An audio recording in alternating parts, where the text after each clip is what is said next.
हर माह सड़कों और नाले नालियों की सफाई पर करोड़ों रुपए खर्च करने पर पानीपत नगर निगम की कार्यप्रणाली पर फिर सवाल उठ रहे हैं। दरअसल नगर निगम अगले 1 साल के लिए सफाई की टेंडर प्रक्रिया को ही भूल गया। पिछले साल भी यही हुआ था। अब निगम ने तत्कालीन सफाई फार्मों का टेंडर कुछ महीने बढ़ा दिया था। हालांकि इन फार्मों पर भ्रष्टाचार के आरोप थे। इस बार फिर सफाई की टेंडर प्रक्रिया समय पर शुरू न होने पर विपक्ष ने इस पर लापरवाही के सवाल उठाए हैं। अपने पहले कार्यकाल में बीजेपी विधायक प्रमोद विज ने एक बार प्रेस कॉन्फ्रेंस में कहा था कि पानीपत नगर निगम की ईंट ईंट में भ्रष्टाचार है। उनके दूसरे कार्यकाल में अब वो ही जानते होंगे कि इसमें कितना सुधार है या वही हाल है। खैर, पानीपत नगर निगम की एक बड़ी चूक फिर सामने आई है। वो ये कि 31 दिसंबर को पानीपत नगर निगम की सड़कों की सफाई और नाले नालियों की सफाई का ठेका खत्म हो रहा है। इसके लिए अगले टेंडर की प्रक्रिया शुरू ही नहीं हो सकी। मेयर और निगम कमिश्नर मौजूदा सफाई कंपनियों का ठेका इस बार एक्सटेंड ना करने की बात कह रहे हैं। निगम इस बार 3-4 महीने के लिए किसी एक कंपनी या दो को सड़कों और नालियों की सफाई का ठेका देना चाहता है। 26 नवंबर को सदन की बैठक बुलाकर इस टेंडर का प्रस्ताव पास कराया जाएगा। निगम की इस तरह की लच्चर कार्यप्रणाली पर विपक्ष सवाल उठा रहा है। पिछली बार भी मैंने कहा ना कि घपला करके इन्होंने 3 महीने की एक्सटेंशन उसी ठेकेदार को दी थी जो भ्रष्टाचार में लिप्त था, जिस पे आपराधिक मुकदमा दर्ज हुआ है। कार्रवाई करने की बजाय उसको इनाम के तौर पे 3 महीने की एक्सटेंशन दे दी कि 90 दिन कम से कम इसके अंदर नए टेंडर में लागू होनी चाहिए।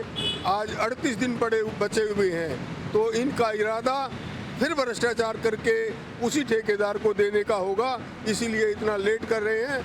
गौरतलब है कि पिछली बार भी अगली टेंडर प्रक्रिया में देरी के कारण मुख्यालय स्तर पर सफाई का ठेका उन्हीं कंपनियों को बढ़ा दिया गया था जिन पर पहले ही आरोप लगे हुए हैं। अब फिर अगली प्रक्रिया पर सवाल खड़े हो रहे हैं। गौरतलब है कि नगर निगम हर महीने सड़कों और नाले नालियों की सफाई पर करीब 7 करोड़ रुपए महीना खर्च करता है। 2022-23 के ठेके में शिकायतों के बाद सीएम फ्लाइंग की टीम और विजिलेंस ने नगर निगम के रिकॉर्ड खंगाले थे। तब 1250 सफाई कर्मियों और कूड़ा उठाने वाली गाड़ियों के बिल बन रहे थे। चेकिंग के बाद पता चला कि 1250 सफाई कर्मचारी की जगह सिर्फ 847 कर्मचारी ही काम करते मिले। इस तरह 66 लाख रुपए हर महीने ठेकेदारों और अफसरों की मिली भगत से भ्रष्टाचार की भेंट चढ़ रहे थे।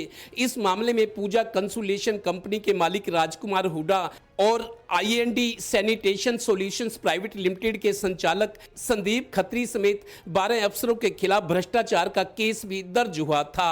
अभी तक इनके खिलाफ कोई ठोस कार्रवाई नहीं हुई और अगली बड़ी लापरवाही सामने है। पानीपत के बीजेपी विधायक विज भी कह रहे हैं कि इन्हें 3 महीने पहले अगले टेंडर की प्रक्रिया शुरू करनी चाहिए थी। हालांकि विज अब नगर निगम के कामकाज में उतना दखल नहीं देते। बीजेपी जिला अध्यक्ष कह रहे हैं कि सरकार के पास रिपोर्ट पहुंच रही है और कोई मुद्दा नहीं है। उनका मुद्दा क्या है कि भ्रष्टाचार है, नैरेटिव एक नैरेटिव सेट करने का प्रयास किया जा रहा है। लेकिन जब उनसे कहते हैं भाई आप कहां पे भ्रष्टाचार है, कहां पे है, तो आप शिकायत दो, वो शिकायत भी नहीं देना चाहते, वो कार्रवाई भी नहीं करवाना चाहते।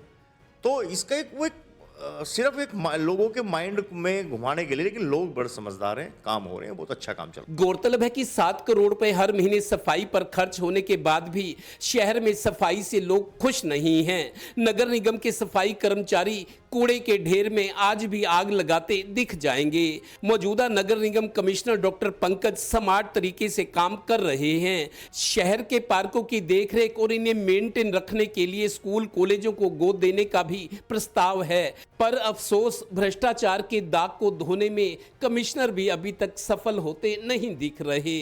Total news Panipat bureau.